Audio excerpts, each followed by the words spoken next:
طلع البدر علينا بالسنيات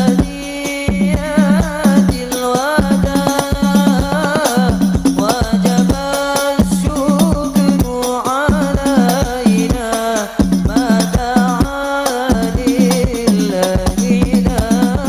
Kita doakan dulu anak-anak kita yang di depan sini, mudah-mudahan jadi yang anak-anak yang pintar dan benar. Amin. Ya Rabbal. Ibu, kalau saya suruh pilih dua pilihan malam ini, mau pilih yang mana? Jangan salah milih ya, nyesel nanti. Pilihan pertama, Bapak Ibu kepengen gak punya anak pintar? Yang kompak dong, pengen? S1 loh, S2 loh, S3. Pintar, pengen. Tapi sayang, dia nggak benar. Cuma pintar doang, pengen. Mulai ragu. Atau mau pilihan kedua, anaknya benar, tapi sayang, nggak pintar. Kira-kira pilih yang mana? Kalau yang pertama pintar, tapi nggak benar. Tuh kayak Wahabi Salafi. Pintar Pak, tapi nggak benar. Merasa cuma dia doang yang benar, memaksakan dalil orang, gak pernah mau menerima kebenaran dari mulut orang, egois. Diajak duduk debat, baca kitab bareng, maaf kami gak mau berdebat, kami diajarkan guru kami, kalau gak mau kenapa mancing-mancing. Betul? Bu, mohon maaf, orang kalau cuma pintar gak benar, apa bedanya dengan iblis?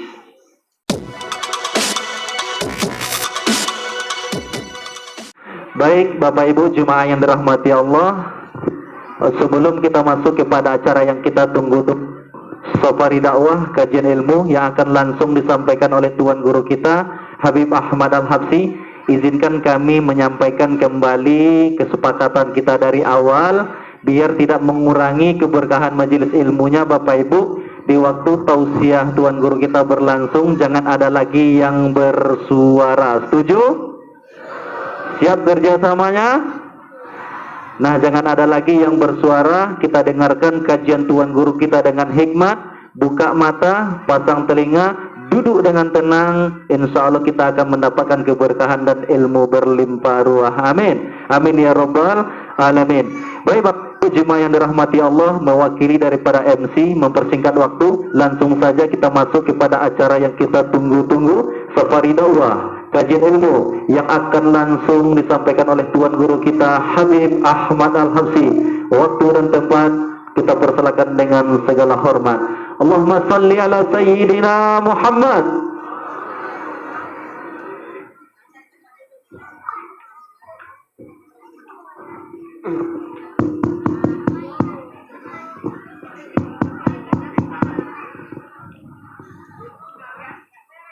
Bismillahirrahmanirrahim. Assalamualaikum warahmatullahi wabarakatuh.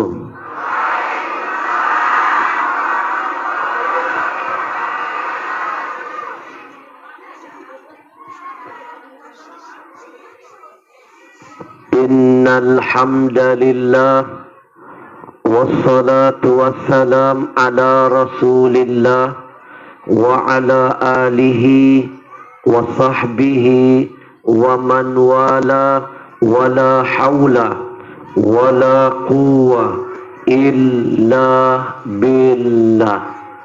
Allahumma salli wa sallim wa barik wa karrim wa azim ala sayyidina Muhammadin,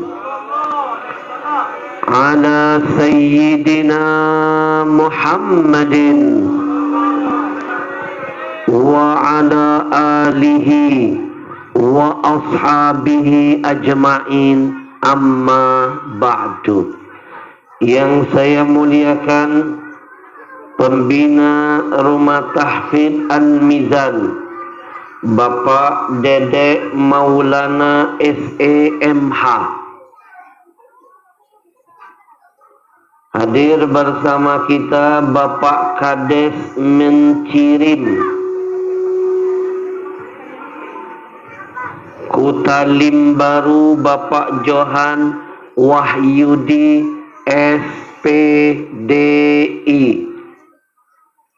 Kata teman saya itu ada artinya. Kalau SAG Sarjana Alam Gaib. Kalau MSI masih satu istri. Kalau SPDI sepertinya pengen 2 istri.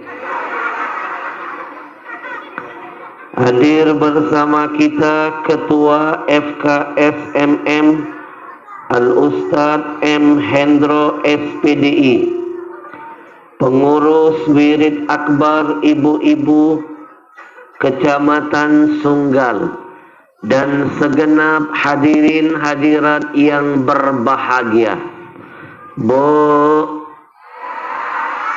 Belum kompak.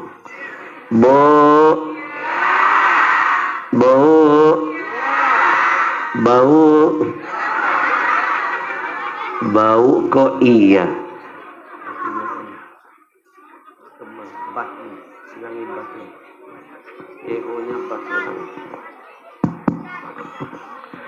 Biar makin berkah perjumpaan malam ini, saya ajak berzikir jauh sama-sama mau 15 orang. Sekali lagi mau, kayak terpaksa. Habib, bukannya kami nggak mau diajak Habib zikir berjamaah. Kami mau Habib, mau. Cuma kami bingung dibuat oleh ustadz-ustadz di luar sana yang masih mengatakan zikir berjamaah katanya tidak pernah ada di zaman Nabi. Betul. Zikir berjamaah tidak pernah ada di zaman Nabi. Siapa bilang? Ustadz Habib? Ustadz siapa? Dari Madinah lo tamatannya. Berarti dia nggak tuntas ngajinya. Saya punya guru dari Madinah. Saya punya guru dari Mekah. Saya punya guru dari Kuwait. Saya punya guru dari Mesir. Saya punya guru dari Yaman. Tahu Mesir? Delhi Serdang belok kanan. Guru kami ngajarin, Pak. Ternyata zikir berjamaah itu sudah lama ada dari zaman Nabi. Kita hadirkan faktanya. Anak-anak Nabi pernah sholat jadi imam. Sahabat jadi makmum di belakang. Imam di depan, makmum di mana? Saya mau tanya anak-anak, ada nggak makmum di depan imam? Ada, namanya jenazah. Betul. Betul. Ketika Nabi sholat, Nabi baca surah Al-Fatihah. Saya ambil ujungnya saja. Siratal ladzina an'amta 'alaihim ghairil maghdubi 'alaihim waladdallin.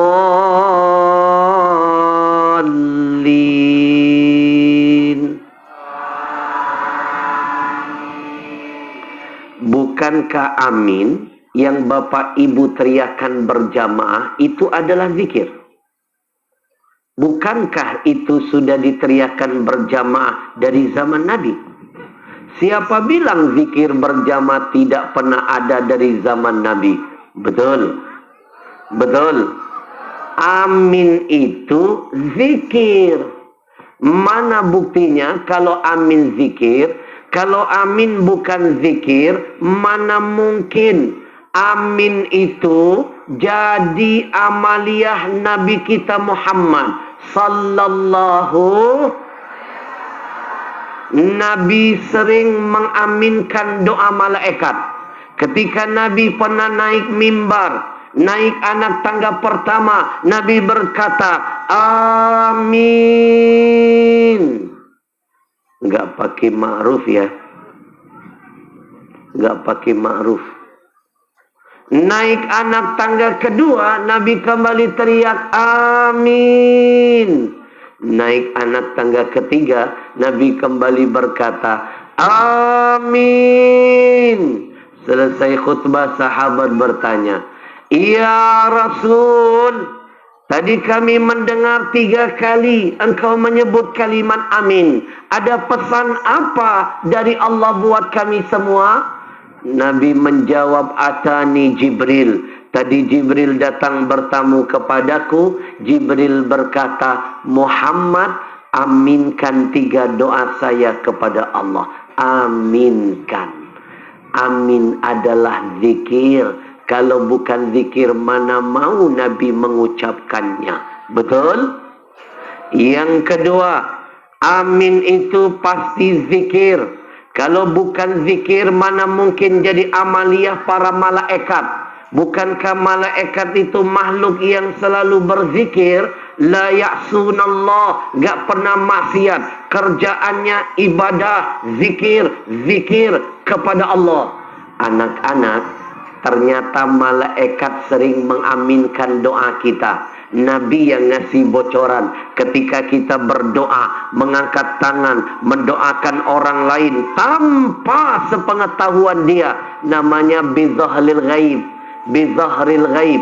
Contoh, saya doakan Pak Kades, ya Allah, saya sayang dengan Pak Kades, sehatkan badannya, panjangkan umurnya, kuatkan imannya. Maka kata Nabi, seketika itu ada malaikat di atasmu langsung berkata, amin, amin, amin. Apa yang kau minta buat saudaramu, aku mintakan juga dari Allah buatmu. Kalau amin bukan zikir, mana mungkin itu jadi amalnya para malaikat. Betul? Jadi gak usah dengerin suara-suara yang bilang zikir berjamaah tidak pernah ada di zaman Nabi. Jelas? Subhanallah walhamdulillah walla ilah wallahu akbar wala haula illa billah. Siapa bilang zikir berjamaah tidak ada di zaman Nabi? Ngajinya nggak tuntas. Bu, Nabi pernah perang bersama sahabat melawan musuh-musuh Allah. Seringkali Pak, di atas kertas jumlah pasukan Nabi lebih sedikit, jumlah musuh lebih banyak. Saya kasih contoh perang Badar. Pasukan Nabi cuma 300 orang, pasukan lawan ribuan. Nabi sadar yang namanya manusia punya titik kelemahan.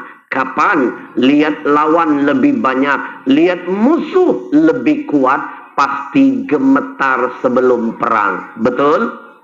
Nabi nggak mau pasukan Nabi gentar, kalah mental sebelum perang. Nabi cari akal. Apa yang Nabi lakukan sebelum perang? Nabi bakar semangat para sahabat dengan teriakan lafaz takbir. Begitu takbir diteriakan, dijawab berjamaah oleh para pasukan, dan gemuruh takbir dibawa angin terdengar oleh musuh yang keringetan merasa pasukan Nabi lebih banyak dari mereka. Ibu, Indonesia ini gak akan merdeka lawan Belanda kalau bukan karena barokah zikir berjamaah. Coba lihat rekaman jejak Bung Karno, Bung Tomo. Setiap kali orasi, Allahu Akbar, Allahu Akbar, Allahu Akbar. Semua mengikutinya. Dari mana ceritanya bambu runcing bisa menang lawan meriam Belanda? Bukan meriam Belina. Betul? Betul? Bu, saya teriakan takbir, jawab yang kompak. Biar ngerasain berkahnya zikir berjamaah. Takbir! Takbir! Takbir! Yang sedikit terasa banyak karena berjamaah. Alhamdulillah. Jadi zikir berjamaah sudah ada di zaman Nabi. Subhanallah.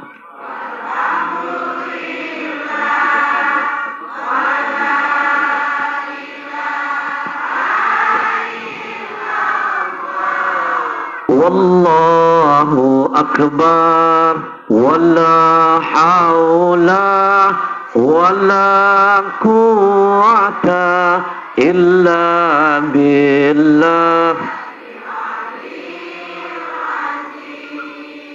Siapa bilang zikir berjamaah tidak ada di zaman Nabi? Saya hadirkan fakta ketiga. Bapak Ibu, Nabi pernah haji dan umroh bersama sahabatnya. Dalam perjalanan haji dan umroh, Nabi membaca talbiyah. Bukankah itu isinya zikir? Dan itu Nabi baca bersama-sama para sahabatnya. Dan sampai detik ini menjadi syiar bagi yang umroh dan haji di sana. Ibu, kita baca talbiyah sama-sama. Mudah-mudahan yang belum sempat pergi haji, Allah mudahkan langkahnya bisa menunaikan haji dan umrah. Labbaik Allahumma labbaik, labbaik la syarika laka labbaik, innal hamda wan ni'mata laka wal mulk la syarika lak. Labbaik Allah, labbaik la syarika laka labbaik, innal hamda wan ni'mata laka wal mulk la syarika lak. Sekali lagi, percayalah, zikir berjamaah sudah ada di zaman Nabi. Alhamdulillah.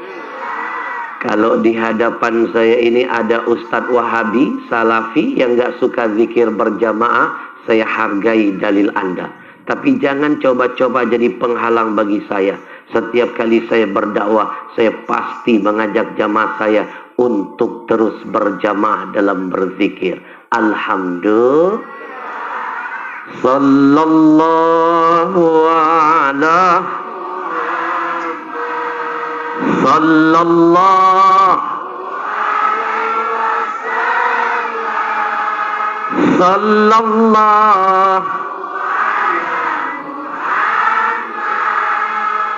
sallallahu.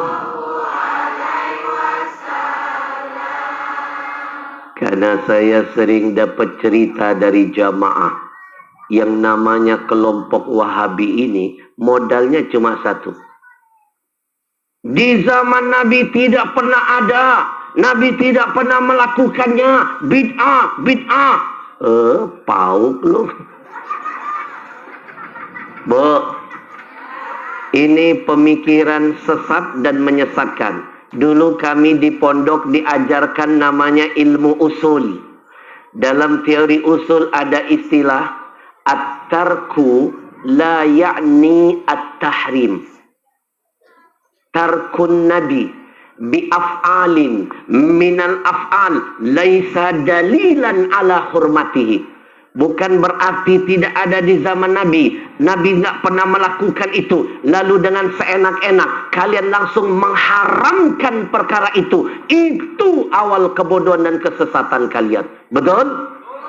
Nih, saya kasih contoh. Anak-anakku, makhluk halus. Anak kecil ini kan halus perasaannya. Anak-anakku sayang, Nabi makan pakai apa? Tangan. Zaman Nabi ada nggak sendok sama garpu? Apalagi sumpit. Lalu apakah nasib sumpit yang hanya terbuat dari kayu, bukan unsur yang haram, karena nggak ada di zaman Nabi, nggak dipakai Nabi dengan metode sesat ini? Haram, haram, haram. Ini penyesatan, Pak. Betul? Nih, saya kasih contoh lagi. Anak-anak tahu nggak Nabi makannya lesehan, nggak pernah pakai meja. Jangankan meja, Nabi itu mimbarnya saja baru dibuatkan sahabat last minute. Biasanya Nabi bersandarnya di pohon kurma sampai membekas pundak Nabi. Sahabat nggak tega lihat Nabi begitu. Lalu datanglah seorang sahabat, "Ala natakilaka mimbara? Bolehkah kami bikinkan mimbar?" Kata Nabi, "In syi'ta." Terserah, dibuatkan mimbar. Setelah itu Nabi nggak bersandar lagi di pohon kurma. Tapi mulai hari itu Nabi mendengar pohon kurma menangis karena nggak tega berpisah dengan sentuhan Nabi. Nabi nggak pernah makan di atas meja. Sekarang ibu pergi ke restoran, ada meja, bisa diputar-putar lagi. Apakah langsung kita sampai ke restoran bilang haram, haram, bid'ah, bid'ah? Pauk. Betul? Betul? Saya ngasih contoh begini, mereka ngeles. Habib, itu kan namanya yang berhubungan dengan dunia. Maksud kami itu bid'ah yang berhubungan dengan ibadah yang Nabi tidak melakukannya. Baik, kalau begitu saya tes. Bapak Ibu, apa ada di zaman Nabi Quran itu sudah pakai titik dan baris? Gak ada dalilnya, Pak. Zaman Nabi Quran itu tidak ada titiknya, tidak ada barisnya. Lalu apakah sekarang Quran pakai titik, pakai baris, pakai warna-warna, pakai gitu-gitu? Sekarang pakai pena bisa nempel bunyi, langsung dibilang bid'ah. Pauk. Betul? Betul? Nah, cukup saya kasih satu dalil. Saya tambah lagi dalil. Bapak Ibu, zaman Nabi zakat pakai apa? Beras. Ada. Maaf, zaman Nabi zakat pakai kurma. Apakah zaman Nabi ada beras? Mau nanam di mana padi di padang pasir? Betul? Betul? Nih yang ngomong-ngomong suka bid'ah, bid'ah, bid'ah, yang nggak dilakukan Nabi jangan dilakukan. Saya punya kitabnya. Saya punya kitab milik mereka sendiri, Pak. Ternyata eyangnya Wahabi, namanya Ibn Taimiyah, eyangnya sendiri sering melakukan amalia yang gak pernah dilakukan Nabi, gak ada di zaman Nabi. Apa itu? Setelah sholat subuh, Assalamualaikum, Assalamualaikum, itu eyangnya Wahabi baca surah Al-Fatihah sampai terbit matahari. Mana dalilnya? Mana hadisnya? Betul? Betul? Lihat Masjidil Haram setiap Ramadan baca doa khatmul Quran. Doanya lebih lama daripada sholat tarawihnya. Zaman Nabi nggak ada yang begitu. Apalagi pembatas sholat. Zaman Nabi nggak ada pembatas sholat. Apalagi tabir yang memisahkan laki perempuan. Zaman Nabi nggak ada. Ibu di masjid pakai tabir. Zaman Nabi nggak ada. Apakah di zaman Nabi nggak ada fitnah? Ada. Dulu ada salah seorang perempuan cantik di zaman Nabi. Dia sholat. Lalu sahabat ini selalu caper kalau ada wanita ini. Ada sahabat yang imannya masih lemah. Dia sengaja sholatnya nyari tempat lokasi paling belakang sopnya. Kenapa? Biar rukuk bisa ngintip yang cantik.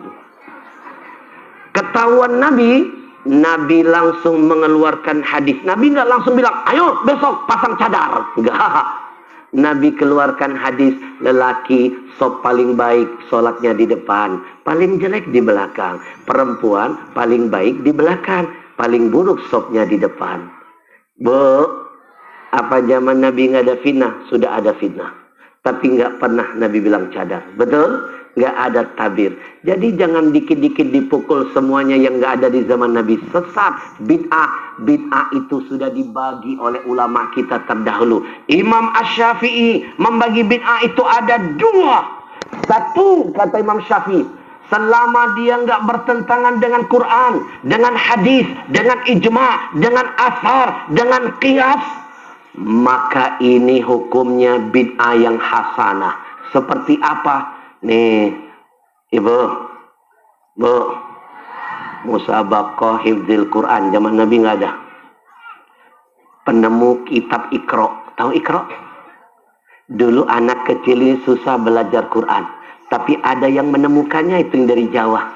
Dia temukan Iqra 1 sampai Iqra 6. Begitu metode itu meledak, banyak TK-TPA lahir di negeri ini. Berapa banyak anak-anak muda membaca Quran. Betul? Betul. Yang kedua, ada namanya bid'ah yang sesat. Adalah bid'ah yang bertentangan dengan Quran, hadis, dan semua yang tadi saya sebutkan. Itu baru namanya sesat. Kalau nggak bertentangan dengan Quran dan hadis, namanya bid'ah hasanah, mendapatkan pahala dari Allah. Termasuk acara wisuda Quran, acara apa lagi nih, tablik akbar. Zaman Nabi begini nggak ada, lupa. Betul? Makanya saya titip pesan, kalau kita berbeda pendapat, melihat ada yang melakukan tahlil maulid, janganlah mengkafirkan. Jangan menyalahkan.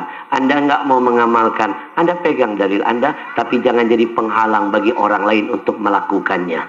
Karena ada yang lebih mulia, lebih hebat dari kalian. Namanya Sufyan Ats-Tsauri. Kurang hebat apa makhluk ini? Beliau saja pernah memberikan catatan. Idza ra'aitar rajul, kalau kamu melihat ada seseorang ya'malu bi'amalin, melakukan satu amalan, qad ikhtalafa fihi, amalan itu masuk ranah perdebatan, ikhtilaf ulama, wa antara tara wa anta tara ghairahu, sementara kamu berkelainan dengan amaliyah mereka, fala tanhahu. Kata Sufyan Ats-Tsauri, jangan kamu larang mereka mengamalkannya. Jadi mohon maaf kalau masih ada ulama yang melarang bid'ah-bid'ah, itu menunjukkan ilmunya belum dalam. Betul? Belum tuntas ngajinya, sumbu pendek. Makanya Bapak Ibu, teruskan. Gak mungkin orang-orang zaman dulu mengamalkan sesuatu kalau nggak berlandaskan dalil. Nanti kapan-kapan saya datang ke sini khusus, saya akan telanjangi semua kebodohan Wahabi Salafi. Dan yang paling bodoh adalah salah memahami dalil. Ayah ibu Nabi dianggap di neraka. Berarti sama saja dia menganggap Nabi itu anak zina. Ayah Nabi nikah secara tidak islami. Berarti Nabi anak zina. Ini penghinaan yang luar biasa. Nanti kawan-kawan saya datang lagi ke sini boleh? Saya bawa lengkap buku-bukunya. Betul? Kemarin saya dapat kiriman video dari murid saya. Ada Dr. Khalid Basalama. Teman saya ini, anak ini. Orang ini teman saya. Kalau ketemu, saya mampir ke rumahnya, nggak pernah ngajak debat. Tiba-tiba saya dapat video. Apa itu? Ada orang meninggal. Saya melihat betul. Hei Fulan bin Fulan, nanti kalau ditanya siapa Tuhanmu, jawab Allah. Masa orang mati diajak ngomong? Ini bid'ah, nggak ada kitabnya. Saya bawa kitabnya. Saya kemana-mana selalu bawa kitab.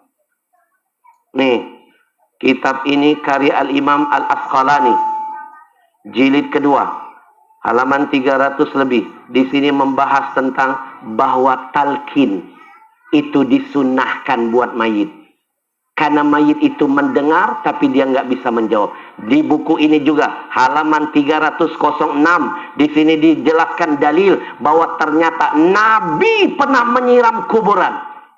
Kuburan siapa? Kuburan anak laki-lakinya yang bernama Ibrahim. Dari istri siapa? Mariyatul Qibtiyah yang meninggal di usia belasan bulan. Dikuburkan di mana? Di Baqi, di samping Masjid Nabawi. Nabi ambil air, rasya ala qabri Ibrahim ibnihi. Jadi kalau Khalid Basalama bilang dalam rekamannya nggak ada kitabnya, nggak ada dalilnya, Nabi nggak pernah melakukan, kurang ngaji. Saya hadirkan kitab ini satu, Talkhisul Habir. Nggak cukup satu kitab. Saya hadirkan kitab kedua tentang nyiram kuburan. Namanya Nihayatuz Zain, halaman 51. Maaf, halaman 150. Karya Imam Nawawi. Di sana dijelaskan disunnahkan menyiram kuburan. wa yundabu rasyal qabr bima'in barid, disunahkan nyiram kuburan pakai air dingin. Wala ba'sa biqalilin bima'il wardi, enggak apa-apa sedikit-sedikit sekali-kali pakai air kembang. Kenapa? Fa innal malaikatu tuhibbu raihatat thayyibah. Malaikat itu senang dengan wangi-wangian yang harum. Bu, air kembang harum enggak? Kalau malaikat sudah demen, malaikat ngumpul jadi berkah buat si mayitnya. Alhamdulillah. Nabi datang ke makam anaknya, beliau siram kuburan anaknya. Bukan hanya sampai situ, Pak. Wa wadda'a alaihil hasba. Nabi kumpulkan butiran-butiran batu kerikil. Nabi ngasih tanda, ini loh kuburan anakku.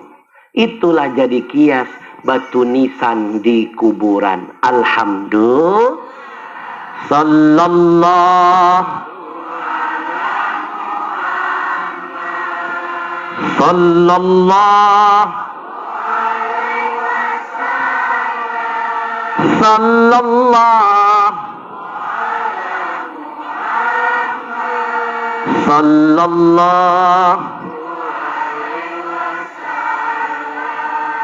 Kita doakan dulu anak-anak kita yang di depan sini, mudah-mudahan jadi yang anak-anak yang pintar dan benar. Amin. Ya Rabbal. Ibu, kalau saya suruh pilih dua pilihan malam ini, mau pilih yang mana? Jangan salah milih ya, nyesel nanti. Pilihan pertama, Bapak Ibu kepengen gak punya anak pintar? Yang kompak dong, pengen? S1 loh, S2 loh, S3, pintar, pengen. Tapi sayang, dia gak benar. Cuma pintar doang, pengen. Mulai ragu. Atau mau pilihan kedua, anaknya benar, tapi sayang, nggak pintar. Kira-kira pilih yang mana? Kalau yang pertama pintar, tapi nggak benar. Tuh kayak Wahabi Salafi. Pintar Pak, tapi nggak benar. Merasa cuma dia doang yang benar. Memaksakan dalil orang, nggak pernah mau menerima kebenaran dari mulut orang. Egois. Diajak duduk, debat, baca kitab bareng. Maaf, kami nggak mau berdebat. Kami diajarkan guru kami. Kalau nggak mau, kenapa mancing-mancing? Betul? Bu, mohon maaf, orang kalau cuma pintar nggak benar, apa bedanya dengan iblis? Ciri-cirinya batorul haq, nggak akan mau menerima kebenaran dari mulut siapapun. Bahkan dari Tuhannya pun bisa dia abaikan. Kurang hebat apa iblis? Pintar ibadah, pintar semuanya. Sudah berada di surga. Cuma nggak benar Pak. Kebenaran dari Tuhannya saja dilawan. Akhirnya iblis dikeluarkan dari surga Pak. Dilaknat sampai kiamat, dipastikan tempat kembalinya neraka. Kenapa? Cuma pintar doang tapi nggak benar. Makanya anak-anak, Nabi kita itu dihadirkan Allah bukan orang pintar. Nabi dikader jadi pribadi benar. Nabi nggak bisa baca, Nabi nggak bisa nulis. Nabi dites oleh Jibril, Iqra ma'ana biqari, aku nggak bisa baca. Iqra ma'ana biqari, aku nggak bisa baca. Iqra Muhammad ma'ana biqari, aku nggak bisa baca. Iqra bismi rabbik, baca dengan menyebut nama Tuhanmu. Bu, apa hikmahnya Nabi nggak bisa nulis, nggak bisa baca? Allah mau jaga kemunian Quran, biar orang nggak nganggap Quran itu bikinan Muhammad. Alhamdulillah. Tapi insya Allah kalau punya anak benar, walaupun nggak pintar, saya pastikan telinganya, hatinya siap menerima kritikan, dalil, nasihat, kebenaran dari mulut siapapun. Lama-lama bisa bikin dia jadi pintar. Insya Sallallahu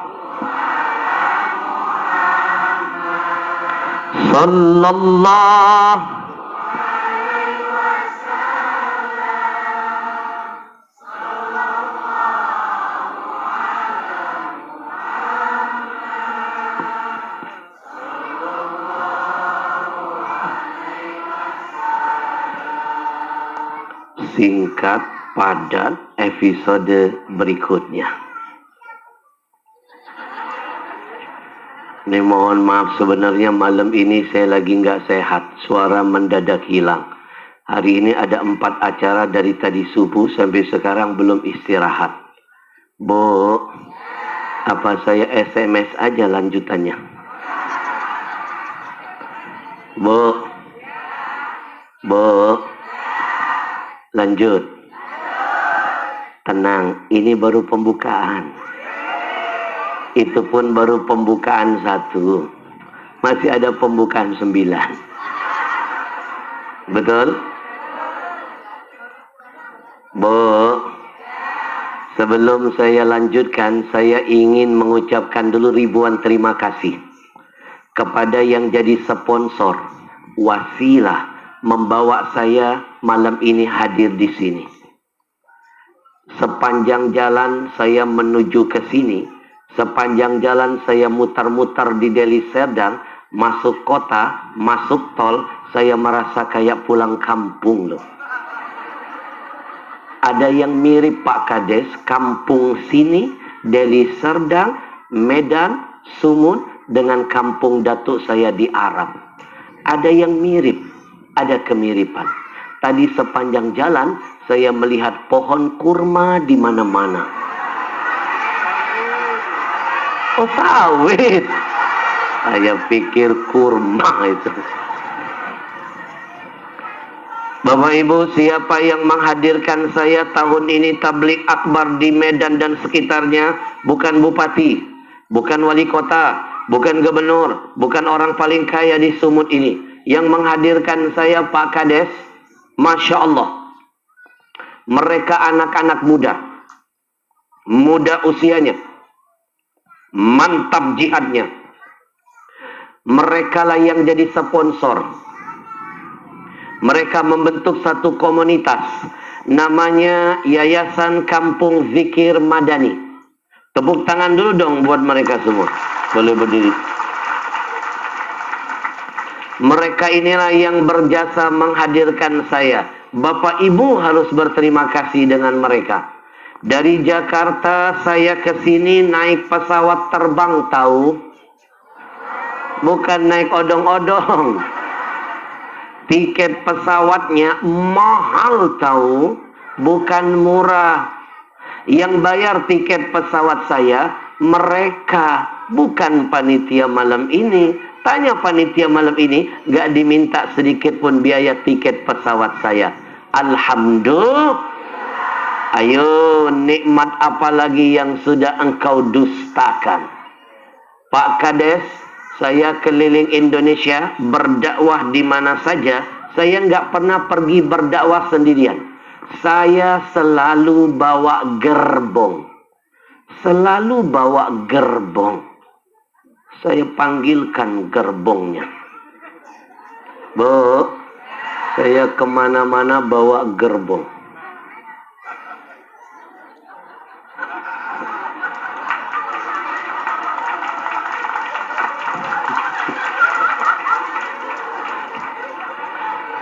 Begitu dia naik panggung terasa gempa.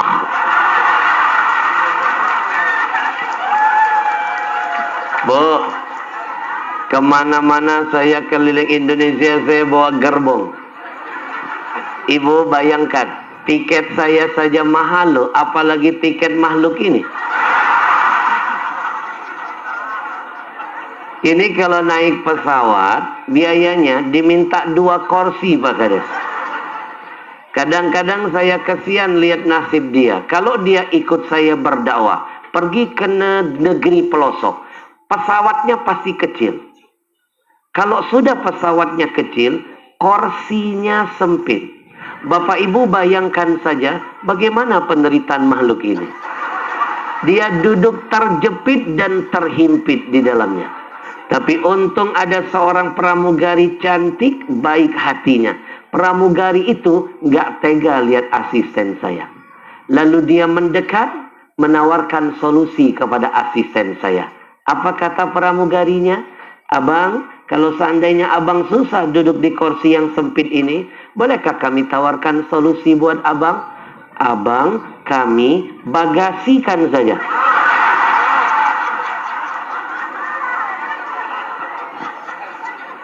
Untung asisten saya ini lebih cerdas dari pramugari. Dia jawab solusi pramugari dengan meminjam bahasa iklan yang sedang ngetop di TV. Apa kata asisten saya? Solusi buat lo, masalah buat gue. Ayo, tiket saya dan rombongan yang bayar mereka. Makan minum saya pun yang bayar mereka. Makan pagi, makan siang, makan malam, makan terus yang tadi. Biaya makan saya saja mahal, apalagi biaya makan dia. Asisten saya ini Pak Kades, jangankan urusan makan, urusan minum beda dengan saya. Saya minum botol, dia galon.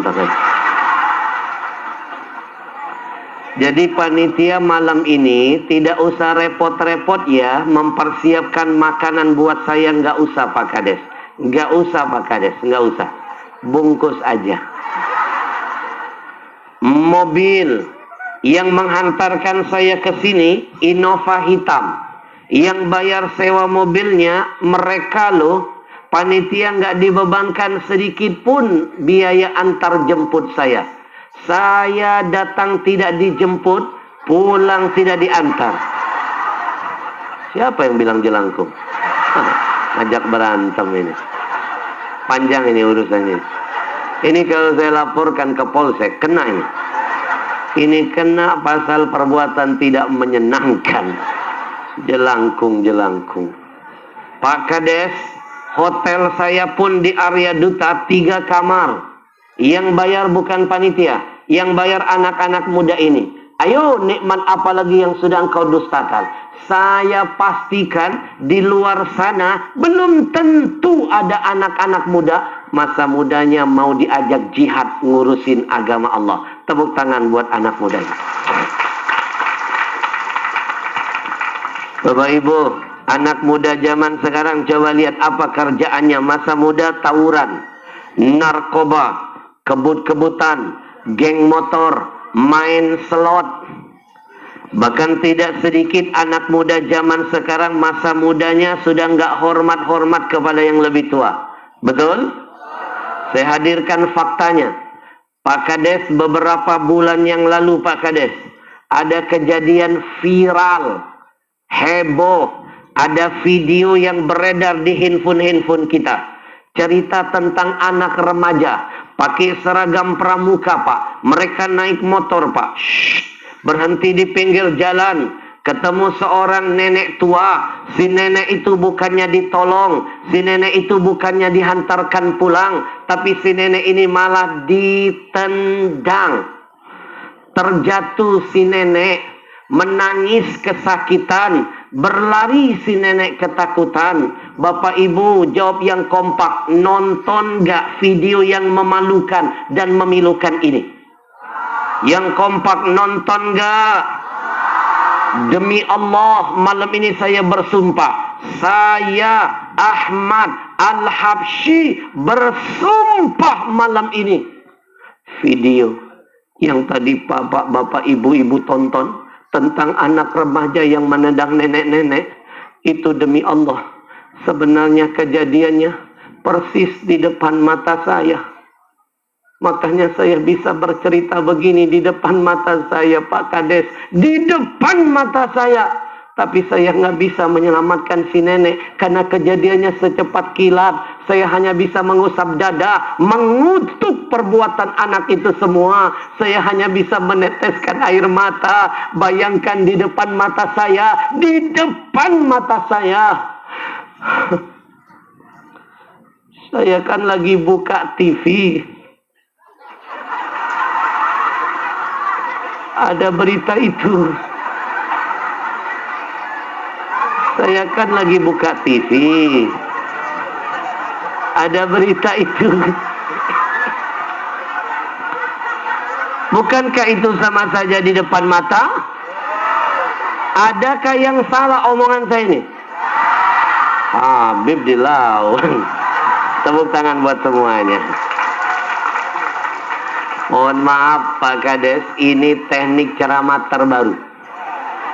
Saya pastikan belum ada satu penceramah pun di negeri ini menggunakan teknik ini. Karena sayalah yang menciptakannya. Jadi kalau ada penceramah lain menggunakan teknik ini, ketahuan itu copy paste Al-Habsyi. Nampak tadi ada yang sudah terlanjur meneteskan air mata. Biar tidak merusak silaturahim di antara kita, pinjam dululah 100. Bu, tapi sekarang ada anak muda, masa mudanya malah dipakai untuk dakwah. Ayo, jangan biarkan anak muda ini berjuang sendirian. Jangan. Amalkan perintah Allah. Wa ta'awanu 'alal birri wat taqwa. Tolong menolonglah dalam ketakwaan dan kebenaran. Betul? Biar jihad mereka terus berlanjut ke desa-desa lain setelah ini. Ayo ambil peran, nanam saham. Saya ajak Bapak Ibu semua, dan saya mulai dari diri saya terlebih dahulu. Senangkan hati Rasulullah, jadilah bagian dalam kebaikan. Bapak Ibu, saya dihadirkan di sini gratis buat warga. Itu tidak terlepas bantuan jamaah-jamaah dari tempat-tempat sebelum tempat ini. Maka hari ini jadilah asbab kebaikan buat tempat-tempat yang lain. Ayo kita siapkan infak terbaik. Mudah-mudahan berkat dukungan kita, jihad mereka akan terus berlanjut ke daerah-daerah berikutnya. Bukan cuma saya, ada habib-habib lain, ada ustadz-ustadz lain yang akan mereka hadirkan berbagi ilmu buat saudara kita yang lainnya. Ayo bismillah, mantapkan niat. Gak ada ceritanya orang sedekah jatuh miskin, gak ada.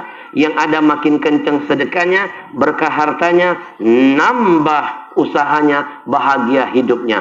Saya mulai dari diri saya, senangkan hati Rasulullah malam ini. Kita iringi dengan salawat. Sallallahu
Bapak Ibu, mohon keikhlasannya untuk membaca surah Al-Fatihah. Saya baru dapat kabar anak saya yang paling kecil, namanya Nabilah Az-Zahra binti Ahmad Al-Habsyi. Tadi panas tinggi 40. Lalu dibawa ke rumah sakit barusan. Ternyata harus dirawat karena kena tipes. Saya mohon keikhlasannya, karena saya percaya di hadapan saya ini ada orang-orang yang aminnya lebih hebat dari amin saya. Saya yakin ada orang-orang yang lebih mulia dari saya. Kita doakan semua keluarga-keluarga kita juga yang sakit. Pasang niat nanti masing-masing. Al-Fatihah biniyati syifa was-siha wal-himmah wal-quwah wa tulil umur fi ta'atillah. Buat ananda saya, Syarifah Nabila Az-Zahra binti Ahmad Al-Habsyi, dan segenap orang tua kita, keluarga kita yang sudah mendahului kita. Annallaha yashfi mardahum shifaan ajilan la yughadiru saqaman wala alaman wa nunazzilu minal Qur'an ma huwa shifa wa rahmatul lil mu'minin. Allahumma salli wa sallim ala sayyidina Muhammadin sayyidil anam salatan wa salaman tu'afina min jami'il asqam. Semuanya Al-Fatihah.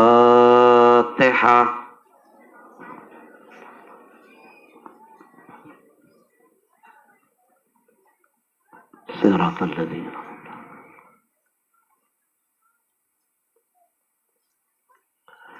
Bapak Ibu yang saya muliakan,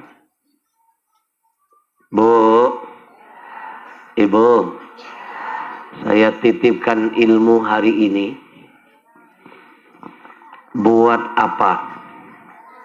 Punya harta berlimpah, anak tidak ada yang jadi soleh dan solehah.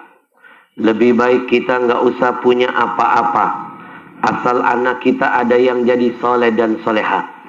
Karena anak yang soleh dan solehah akan menjadi harta yang tidak ternilai dunia sampai akhirat kita.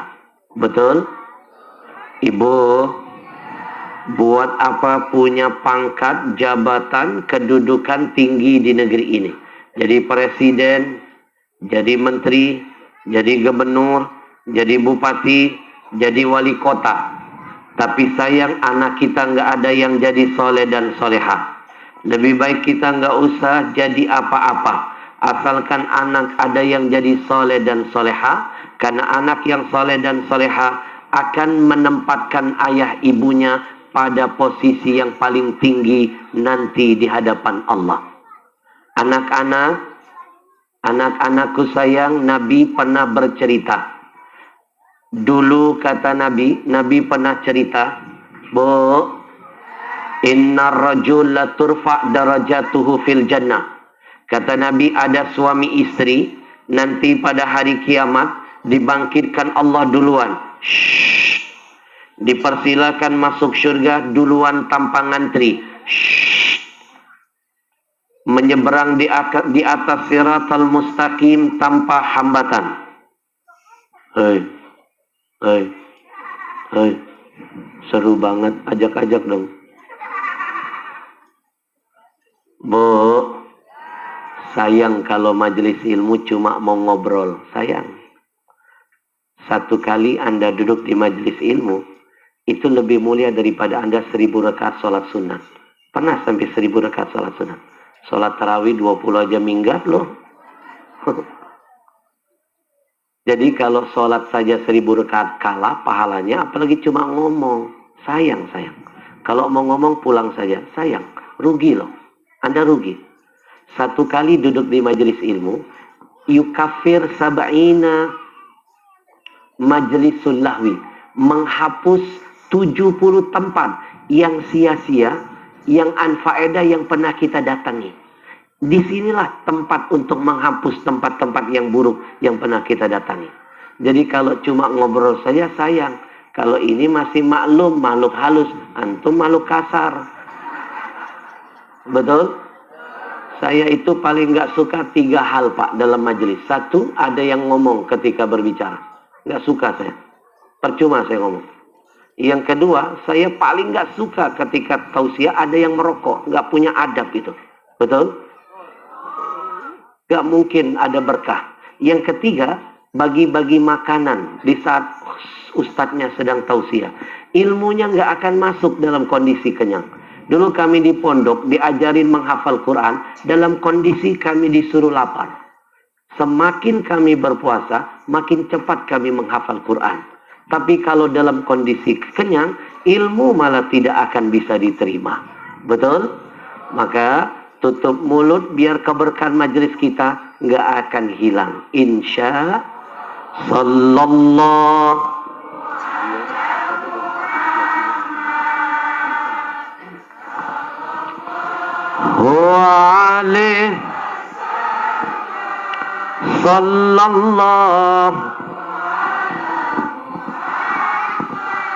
Sallallahu. Karena ada yang berbicara 10 menit, tausiah saya potong. Ada yang berbicara lagi, Pak Kades, saya tutup, saya pulang, saya tinggalkan. Saya bela-bela hadir ke sini. Walaupun anak saya dalam kondisi sedang sakit. Istri saya suruh pulang dulu untuk ngurusin anak. Tapi tetap saya penuhi undangan antum. Sebagai rasa tanggung jawab saya. Tapi kalau saya sudah menghargai, Anda tidak menghargai, saya tinggalkan tempat ini. Sombong kepada orang sombong itu adalah sedekah. Betul? Jelas? Siap kita komitmen? Tanggung jawab 10 menit ilmu yang harusnya mereka dapatkan, gara-gara kebodohan kalian mereka jadi nggak dapat. Sayang Anda tanggung jawab. Maka hati-hati, kalau dalam majelis ilmu hati-hati. Majelis ini mulia. Nabi pilih duduk di majelis ini ketimbang majelis zikir. Betul? Bu? Lanjut. Jadi kalau ada teman ngajak ngomong, jangan dijawab, jangan. Gara-gara dia berkamu jadi hilang. Rugi. Belum tentu sejarah ini akan terulang lagi. Kalau kalian mengundang saya pribadi, Pak Kades mengundang saya pribadi, mahal. Jangan main-main, mahal. Ini dihadirkan gratis, nggak bersyukur. Betul? Saya belum berdiri di sini, panitia sudah keluar ongkos mahal. Pergi dulu ke Jakarta, main ke kantor manajemen, ngecek jadwal. Pulang saya pastikan nggak dapat jadwal. Nunggu sampai 6 bulan sampai 1 tahun. Ustadz Juanda yang menghantarkan saya ke sini itu nunggu 1 tahun baru saya ACC. Maka jangan sia-siakan kesempatan ini. Saya sudah 3 tahun nggak ke Medan, baru kebagian sekarang. Maka manfaatkan sebaik-baiknya. Siap? Bapak Ibu yang dimuliakan Allah, Nabi pernah bercerita ada sepasang suami istri dipersilakan masuk surga duluan, nyebrang Siratul Mustaqim tanpa hambatan, sampai di surga dapat tempat yang sangat tinggi. Lalu mereka terheran-heran dan bertanya, "Anna hadza ya Rabb?" Dari mana kami dapat ini semua? Dari mana? Allah jawab, kata Nabi, "Bistighfari waladikalak." Kamu dapat kemuliaan ini semua itu karena anakmu, anak soleh. Mereka sering mengangkat tangan, memohon ampunan dariku untuk kalian berdua. Ternyata doa yang sering dibaca anak kita, Rabbi firli wali walidayya, ringan di mulut mereka, tapi bisa memberatkan timbangan kita selaku ayah ibunya. Maka kita hantarkan dulu doa ini sama-sama untuk semua keluarga dan orang tua kita. Semuanya ikuti saya. Rabbi firli wali walidayya warhamhuma kama rabbayani saghira. Alhamdulillahi Rabbil. Itu sebabnya saya menulis buku ini, Pak Kades. Saya tulis selama 3,5 tahun. Sudah punya buku ini? Saya pastikan ibu nggak akan bisa beli buku karangan saya di toko-toko bangunan, kecuali di tempat saya tausiah. Jangan main-main, buku ini sudah diangkat jadi film loh. Film layar lebar dakwah. Sukses di seluruh biskup se-Indonesia. Kalau buku itu bagus, pasti dilirik jadi film. Mau buktiin filmnya bagus, saya bagikan linknya mau. Nanti ajak anak-anaknya nonton 4 episode sampai selesai. Buktikan filmnya bagus. Ada lucunya, ada serunya, ada sedihnya. Anak-anak tonton biar makin sayang dengan orang tuanya, makin hormat dengan gurunya. Nanti ibu-ibu buka YouTube. Tahu YouTube? Yang ada merah-merahnya itu. Kemarin ada nenek-nenek sombong. Saya tanya, "Nenek tahu YouTube?" Si nenek menjawab, "Jangankan YouTube Habib, TikTok saya main tahu." Kiamat sudah dekat. Nanti buka YouTube, ketik Gencar TV. Buka YouTube, ketik di pencarian atasnya Gencar TV. Nanti tampil video-video saya di dalamnya. Turunkan satu-satu, cari judul Ada Surga di Rumahmu. 4 episode. Tonton episode 01 sampai 04. Tapi jangan lupa sebelum nonton subscribe dulu. Oke? Kenapa saya menulis buku ini, Pak Kades? Berawal dari perjalanan dakwah keliling Indonesia. Saya berani menyimpulkan saat ini Indonesia sedang dilanda krisis anak soleh. Banyak kacang lupa dengan kulitnya. Banyak anak-anak kita jadi majikan bagi ayah ibunya. Pendek kata, banyak anak durhaka dengan orang tuanya. Saya temukan kejadian di berbagai daerah. Kejadian pertama kami temukan di Jambi. 6 jam dari Jambi saya naik mobil ke sebuah kabupaten kecil namanya Muara Tebu. Sesampainya di sana, saya meneteskan air mata. Melihat ada kejadian seorang anak muda, remaja, mengunci ibunya di kandang kambing. Dia tidur di tempat yang bagus, ibunya dibiarkan tidur di kandang kambing. Saya menangis, lalu menulis dalam catatan saya, pantas Indonesia ini banyak betul musibahnya. Jawabannya, sudah ada kacang lupa dengan kulitnya. Kejadian kedua kami temukan di Brebes. Ada anak usianya baru 12 tahun. Mukulin ibu kandungnya sampai babak belur. Hanya karena perkara sepele. Ibunya terlambat menghantarkan makanan untuknya. Tidak hanya sampai di situ. Dia ambil gantungan baju. Dia pukul-pukul ibunya. Sobek bibir ibunya.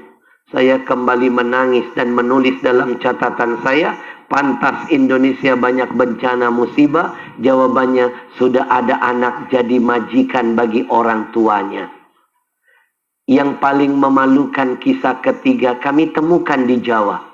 Ada seorang ibu, sudah tua, janda, wanita soleha, tapi masih semangat bekerja, mencari rezeki yang halal untuk anak-anaknya. Ia rela jadi kuli sawah, ia rela jadi buruh tani. Panas terik menyengat matahari, ia tahankan demi anak-anaknya. Tapi sayang seribu sayang, tidak ada seorang anaknya pun yang mau membantu jihad ibunya. Ketika ibunya tengah bertani di tengah sawah, tiba-tiba datang salah seorang anak laki-lakinya, membawa parang di tangannya, memaksa minta uang 500.000 dari sang ibu. Ibunya nggak punya uang, dia kejar ibunya pakai parang. Berlari sang ibu menangis ketakutan, lalu terjatuh di tengah sawah. Apa yang terjadi? Dia tebas leher ibunya.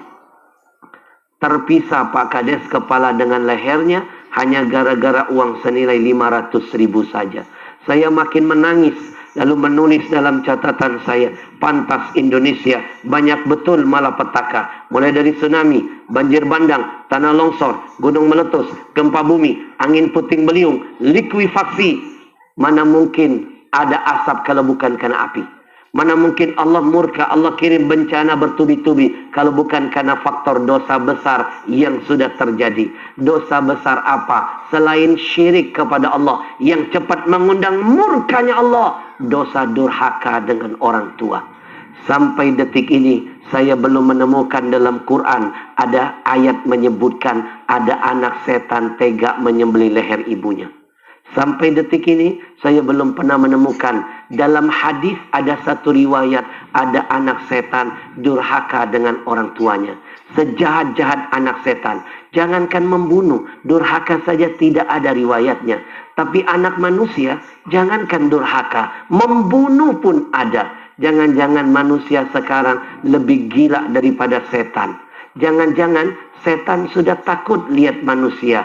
Saking takutnya ada setan berdoa begini kepada Allah. Ya Allah, aku berlindung dari godaan manusia yang terkutuk. Istighfar kepada Allah. Astaghfirullah Rabbal baraya.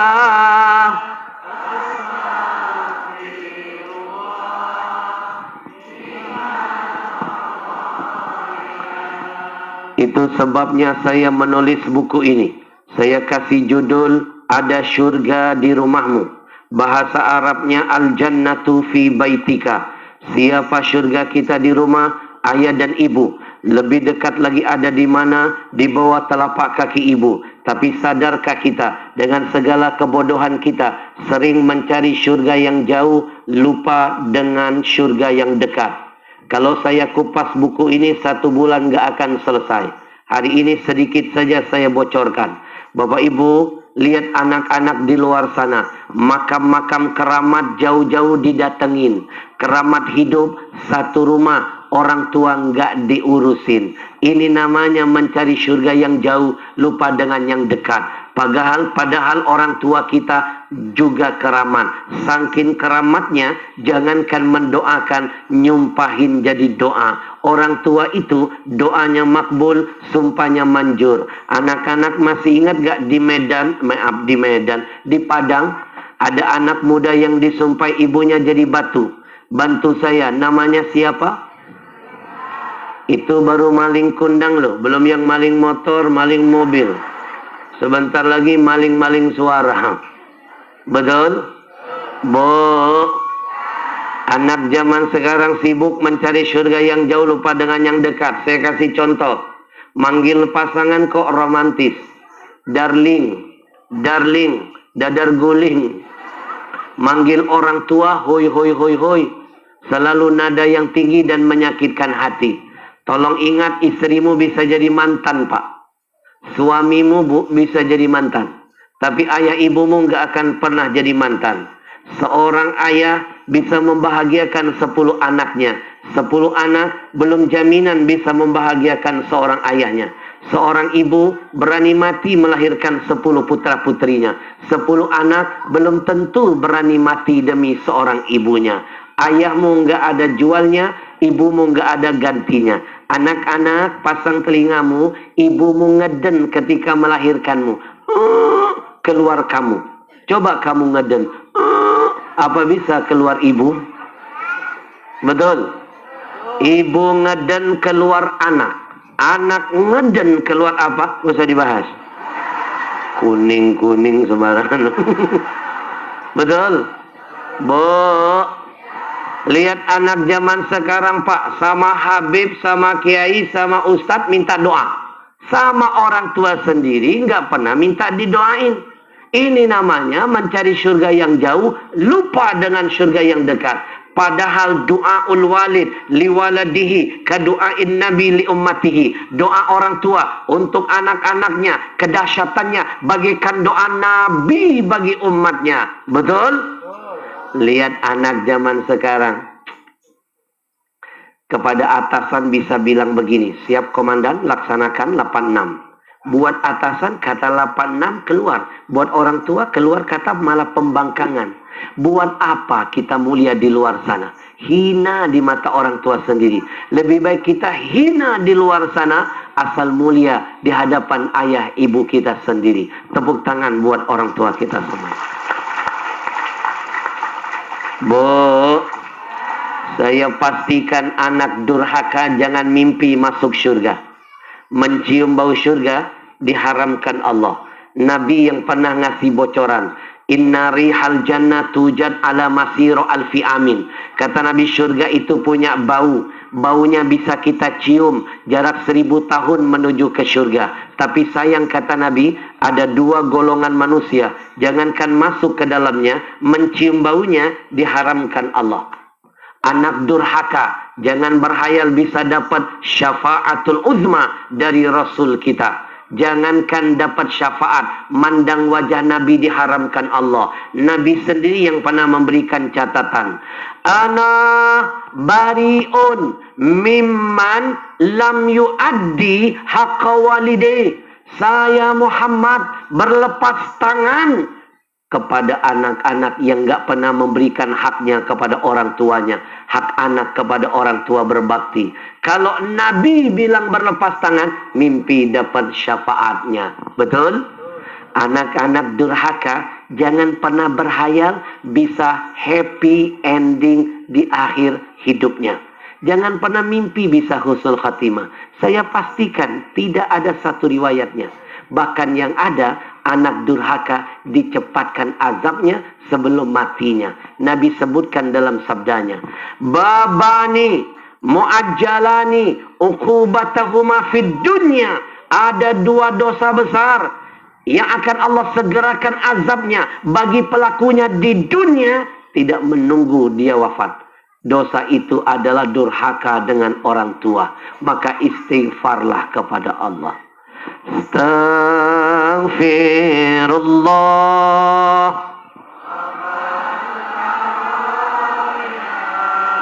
Astaghfirullah.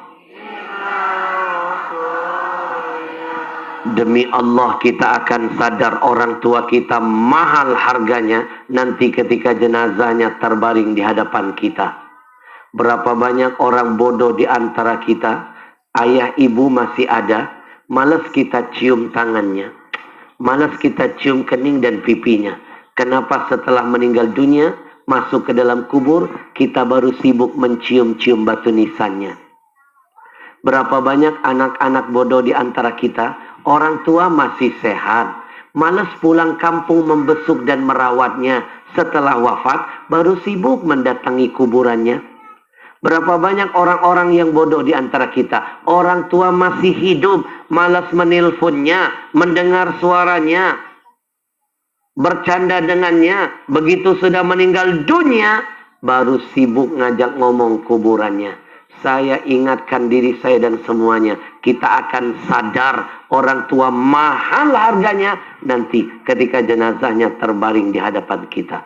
Maka malam ini saya ajak Bapak Ibu bermuhasabah, tutup mata, tundukkan kepala, bayangkan wajah ayah ibunya. Anak-anak, jangan ada yang berisik, jangan ada yang ngomong, tutup mulutmu, kamu bayangkan wajah ayah ibumu. Semuanya yang cinta dan sayang dengan orang tuanya, coba bayangkan semua kebaikan orang tuamu. Bayangkan semua dosa masa lalumu yang pernah kau lakukan kepada mereka. Bertobatlah malam ini. Biar keluar dari majelis ini, kesialan hidup kita dihilangkan, keberkahan hidup kita ditambahkan, anak cucu kita kelak lebih baik dari kita insya Allah ke depan. Cukup satu kali saja dalam sejarah hidup kita, kita pernah gagal membahagiakan orang tua kita semasa hidupnya. Sekarang mereka sedang berada di dalam kubur. Jangan lagi menciptakan kegagalan kedua. Dalam sejarah hidupmu, engkau tidak pernah mengirimkan amal terindah untuk orang tuamu. Ingat, jangan mimpi besok kita mati. Anak cucu kita beramal atas nama kita. Kita nggak pernah beramal dulu atas nama ayah ibu kita. Mimpi besok panen padi, hari ini sibuk nanam rumput ilalang saja. Bapak Ibu, saya titipkan di episode terakhir ini. Ada bocoran dari Nabi. Orang yang sudah mati di dalam kuburnya, kata Nabi, nasib mereka semua kalghariqil mutaghawwis, bagaikan orang tenggelam, kata Nabi, di tengah-tengah lautan. Mereka sibuk mencari-cari pegangan. Pegangan mereka cuma satu, Pak, amal-amal kebaikan. Mereka sambil menangis memanggil nama kita, keluarga yang mereka tinggalkan. Mereka sibuk mencari-cari pegangan. Pegangan mereka cuma satu, amal kebaikan. Dan mereka tidak bisa menambah kebaikan mereka kembali. Karena mereka dengan Allah terputus sudah hubungannya. Tapi mereka masih punya satu harapan. Apa harapan mereka? Menunggu-nunggu kiriman amal kebaikan dari kita, anak cucu, keluarga yang mereka tinggalkan. Maka ingat pesan Nabi, uhdu limautakum. Kata Nabi, sering-seringlah kalian itu mengirimkan hadiah untuk mayit-mayit kalian. Para sahabat bertanya, wa ma hadiyatul amwat? Apa hadiah buat mayit ya Rasul? Kata Rasul, hadiah buat mayit ada dua. Satu, doa, tadi sudah kita panjatkan. Dua, sedekah, ayo kita sempurnakan. Dan sedekah yang paling besar pahalanya atas nama orang tua. Buka Al-Baqarah ayat 215. Yas'alunaka madza yunfiqun. Ayat ini menjelaskan kepada kita yang pertama kali Allah suruh sebelum ngasih yatim, sebelum ngasih fakir miskin, sebelum sedekah buat ibnu sabil, Allah suruh falil walidain. Sudahkah engkau memberikan harta terbaikmu untuk orang tuamu, baik yang masih hidup apalagi yang sudah tiada? Saya sampai detik ini bersyukur ayah ibu saya masih hidup. Setiap kali saya memberikan uang kepada mereka, 1 juta saya hadiahkan, 10 juta Allah ganti buat saya. 10 juta saya kasih ibu saya, 100 juta Allah ganti buat saya. Pernah suatu hari, ibu saya mendadak menangis, minta uang 100 juta. Nak, ibu ngutang ya nak, ngutang nak, ngutang 100 juta ya nak. Ibu butuh uang mendadak, bukan buat dia pak, buat membantu orang lain. Saya nggak tega, ibu saya ngomong ngutang.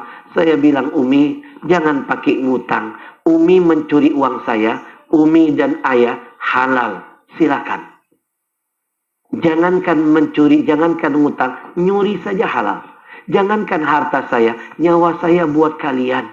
Anak-anak dulu ada seorang sahabat Nabi, caper, cari perhatian dengan Nabi. Dia laporkan ayahnya. Ya Rasul, marahi orang tuaku, suka mencuri hartaku. Bukan orang tuanya yang dimarahi, dia yang diceramahi Nabi. Anta wa maluka li abika. Dirimu, hartamu, milik orang tuamu. Ibu, saya nggak banyak mikir. 100 juta saya ambil tabungan, saya berikan ke ibu saya. 2 minggu setelahnya, Allah hadirkan rezeki 1 miliar masuk ke rekening saya. Sampai detik ini saya masih mengamalkan itu pak. Kalau 2 minggu saja ibu saya nggak minta apapun, saya maksa nelpon. Ayo minta, ayo minta. Semakin saya tahan, semakin tidak nambah rezeki saya. Ketika saya makin jor-joran buat orang tua, makin Allah buka keran rezeki buat saya. Maka salah satu kebodohan kita, orang lain kita jor-joran, orang tua kok kita hitung-hitungan. Bapak Ibu, malam ini saya ajak Bapak Ibu, ikuti ada amalan yang hebat yang sedang ditawarkan anak muda ini. Amalan ini mengingatkan kita dengan pesan Nabi. Inna mimma yalhaqul mu'min min amalihi wa hasanatihi ba'da mautihi.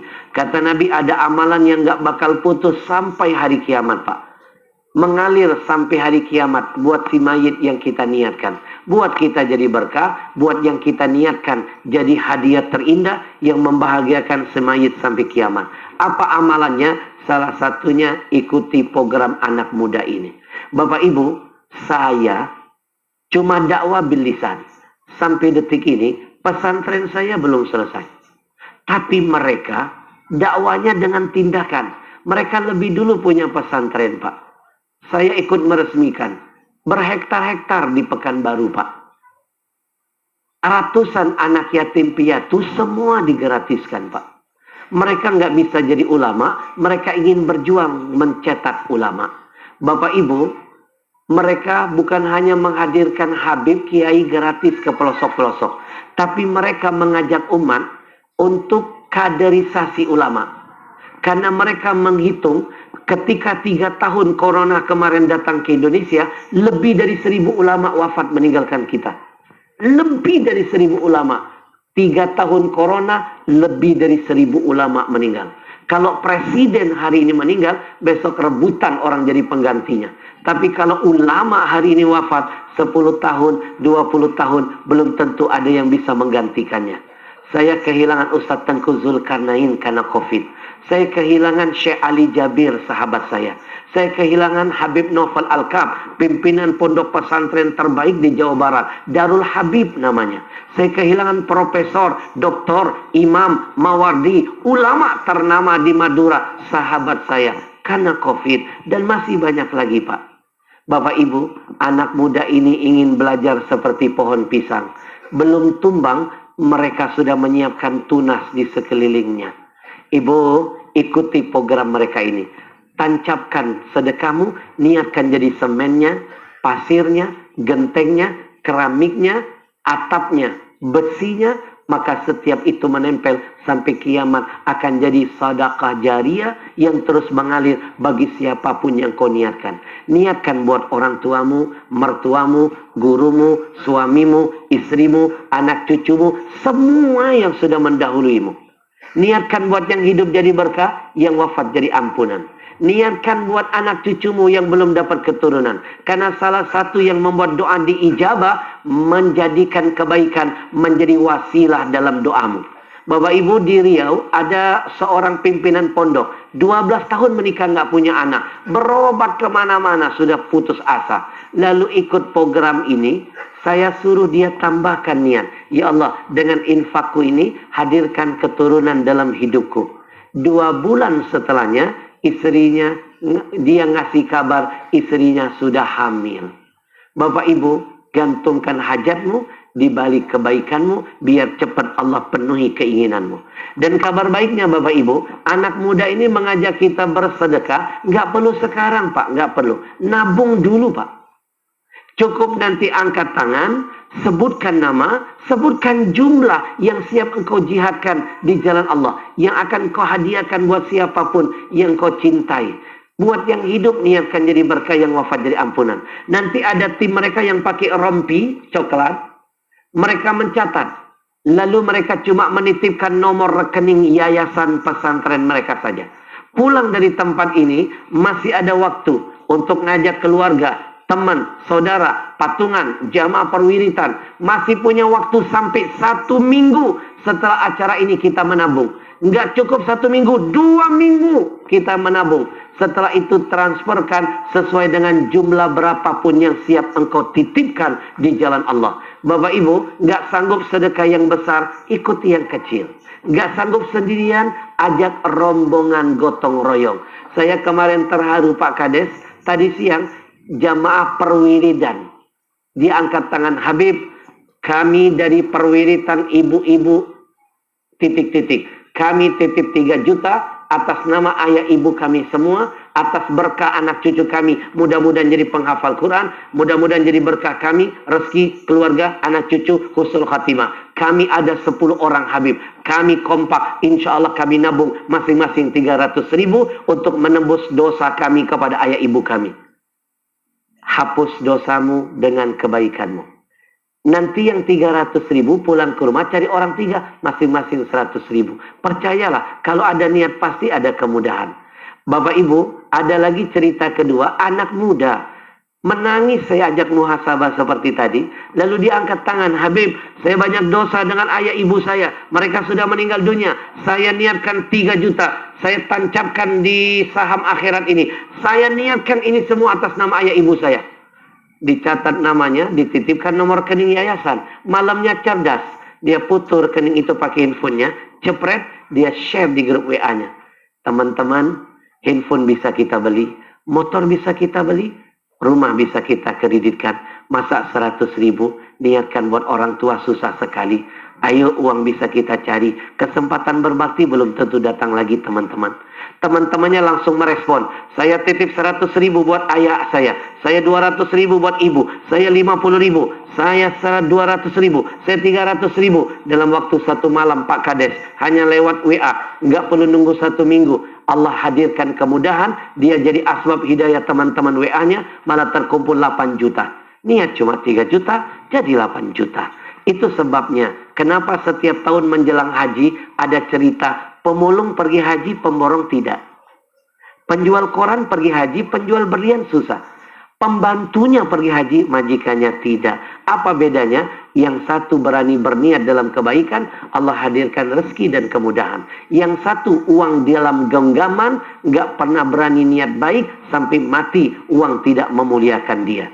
Bapak Ibu, kita lebih banyak minta daripada memberi ke orang tua. Malam ini ikuti program ini. Gak sanggup yang besar, ikuti nanti infak yang kecil. Berkah insya Allah. Kita dengarkan dulu seperti apa aturannya, silakan.